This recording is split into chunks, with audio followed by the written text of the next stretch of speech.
हर इंसान खास है, यूनिक है, ये सच है। हर इंसान के अंदर कुछ ना कुछ छुपा टैलेंट होता ही है, ये भी सच है। हर इंसान के अंदर अनगिनत पोटेंशियल, क्षमता और सामर्थ्य होता ही है, ये भी सच है। हर इंसान चाहे तो अपने जीवन में कुछ ना कुछ बेहतरीन कर ही सकता है, ये भी सच है। अगर ये होने के बावजूद भी असल जीवन में ये देखने को क्यों नहीं मिलता है? ऐसा क्यों कहा जाता है कि पूरे वर्ल्ड में, यूनिवर्स में सिर्फ 3% लोग ही सक्सेसफुल पर्सनालिटी में काउंट होते हैं? ऐसा क्यों? अगर हम ये जानते हैं कि हर इंसान यूनिक है, हर इंसान के अंदर अनगिनत काबिलियत होती है, हर इंसान चाहे तो अपने जीवन में बेहतरीन कुछ कर सकता है, इतना होने के बावजूद भी ऐसा क्यों होता है कि सिर्फ 3% लोग ही सक्सेसफुल कैटेगरी में आते हैं? ऐसा क्यों? इसकी दो संभावनाएं हैं। पहली संभावना यह है कि एक कैटेगरी लोगों की ऐसी है जो जानते ही नहीं कि वो जीवन में कुछ कर भी सकते हैं। उनको पता ही नहीं कि उनके अंदर क्या पोटेंशियल हो सकता है, उनको पता ही नहीं कि उनके अंदर टैलेंट हो भी सकता है, उनको पता ही नहीं उनके स्किल्स के बारे में, टैलेंट के बारे में। उनको उतना कॉन्फिडेंस है ही नहीं अपने आप के ऊपर, उतना विश्वास है ही नहीं अपने आप के ऊपर। इसलिए वो जहां पे भी है, उन्होंने अपना एक दायरा बनाया हुआ है, उस दायरे के अंदर रहकर ही वो सुखी है, समाधानी है। उनको जो कुछ भी मिल रहा है, they are happy with it. जैसी भी लाइफ उनकी चल रही है, वो हैप्पी है उसके साथ। उनको और कुछ भी नहीं चाहिए, क्योंकि उनको पता ही नहीं है और वो जानते भी नहीं है और जानना भी नहीं चाहते कि उन्होंने जो दायरा बनाया हुआ है उसके बाहर की दुनिया कुछ होती भी है। अगर जान भी गए, उनको कुछ ऐसा दिखा भी, तो उसको वो मिरेकल बोल के भूल जाते हैं या छोड़ देते हैं। ये भाई कोई यूनिक इंसान ही कर सकता है, कोई खास इंसान ही कर सकता है, कोई चमत्कारिक इंसान ही कर सकता है, हमसे नहीं होगा। उनको ये विश्वास नहीं कि हम भी चमत्कारी बन सकते हैं या हम भी कुछ ऐसा कर सकते हैं अगर हम चाहे तो। हमें अपने आप को टटोलना पड़ेगा। उन्होंने कभी इसके ऊपर जोर दिया नहीं, उनको पता ही नहीं कि हम कुछ बेहतरीन कर भी सकते हैं। दूसरी संभावना यह है, इन लोगों को सब कुछ पता है, उनके टैलेंट के बारे में, पोटेंशियल के बारे में, उनके स्किल्स के बारे में, उनके नॉलेज के बारे में सब कुछ पता होने के बावजूद भी इनको मंजे हुए खिलाड़ी में बोलता हूं। इनको सब पता है, सब करके बैठे हुए हैं, लेकिन क्योंकि लाइफ में एक दो बार फटके खाए हैं या एक दो बार गिर पड़े हैं, इधर उधर सक्सेस नहीं मिला, बहुत मेहनत के बाद सक्सेस नहीं मिला, थोड़ी बहुत मेहनत के बाद नहीं वहां तक पहुंच पाए जहां उनको पहुंचना था, तो ये ना कहीं थक कर हार कर बैठे हुए लोग हैं। और इनको पता है कि वो जीवन में कुछ बेहतरीन कर सकते हैं, उनको पता है उनके टैलेंट के बारे में, एबिलिटीज के बारे में, लेकिन ये दूसरों को राय देने के लिए उसका यूज करेंगे, अपने जीवन में कभी यूज नहीं करेंगे। मतलब इन्होंने अपने इर्द गिर्द एक जानबूझकर ऐसा दायरा बनाया हुआ है, कंफर्ट जोन बनाया हुआ है, वहां से बाहर वो जानबूझकर जाना नहीं चाहते हैं। उन्होंने जो भी दायरे के अंदर वाली दुनिया है उसको एक्सेप्ट किया है और उसके साथ ही वो अपने आप को खुश रखते हैं।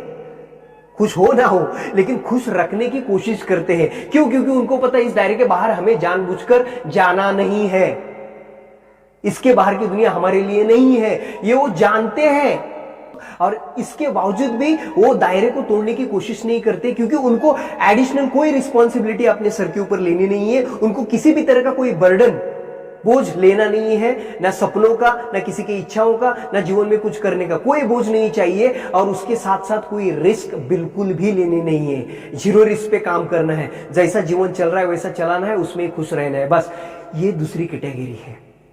दोस्तों, अगर देखा जाए ना, तो इन दोनों में, पहली संभावना और दूसरी संभावना जो मैंने बताई, उन दोनों में कुछ ज्यादा फर्क नहीं है।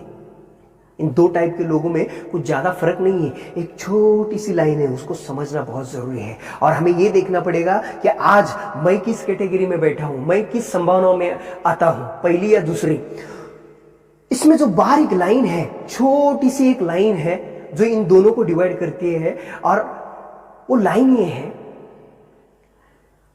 पहले वाले लोग हैं ना, उनको पता ही नहीं कि वो जीवन में क्या कर सकते हैं। अगर उनको सही गाइडलाइन मिले, लाइफ में सही मेंटर मिले, अगर कोई उनको पुश करे कि आप जीवन में कुछ कर सकते हो और उनको सिखाए, तो उसमें से कुछ परसेंट लोग 101% अपने जीवन में कुछ बेहतरीन कर सकते हैं, कर जाएंगे और सक्सेसफुल इंसान बन सकते हैं। इनको मैं गीली मिट्टी बोलता हूं। ये सीखने के लिए तैयार हो सकते हैं, लेकिन ये किसी के ऊपर डिपेंडेंट होते हैं। इनको अगर कोई बताए, अगर कोई रास्ता दिखाए, तो ये उस रास्ते पे चलने के लिए तैयार हो जाएंगे। क्यों? क्योंकि उनको पता नहीं कि बाहर की दुनिया होती क्या है। लेकिन दूसरी कैटेगरी में एग्जैक्टली अपोजिट है। दूसरी कैटेगरी में ये लोग किसी की सुनते नहीं है, ना सुनेंगे, क्योंकि ये मैं बोला ना, मंजे हुए खिलाड़ी है। सब कुछ इनको पता है कि मैं लाइफ में क्या कर सकता हूं, मेरे अंदर क्या काबिलियत है, मैं चाहूं तो बेहतरीन कर सकता हूं, लेकिन ये जानबूझकर नहीं करना चाहते। मतलब कहते हैं ना कि ये सोए हुए नहीं है, ये सोने का नाटक कर रहे हैं। तो ये अगर सोने का नाटक कर रहे हैं तो इनको उठाना नामुमकिन है।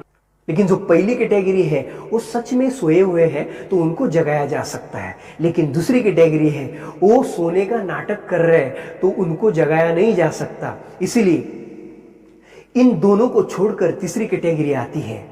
उस तीसरी कैटेगरी को मैं कहूंगा जंपिंग कैटेगरी। जंपिंग कैटेगरी मतलब क्या है? शुरुआत से ये लोग क्या करते हैं पता है आपको?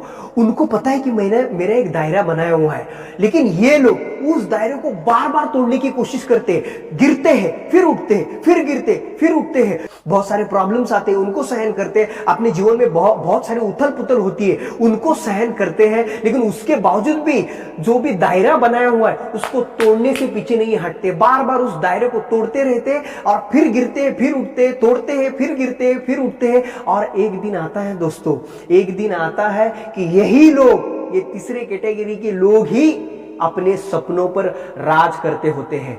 आज ही देखना कि आप इन तीन में से किस कैटेगरी में आते हैं, किस संभावना में आते हैं। अगर जिस भी कैटेगरी में हो, अपने जीवन की डोर आपके हाथ में लो और हर सपना अपना पूरा करो। आज के लिए यही रुकता हूं। थैंक यू सो मच, मिलते हैं जल्दी। Thank you.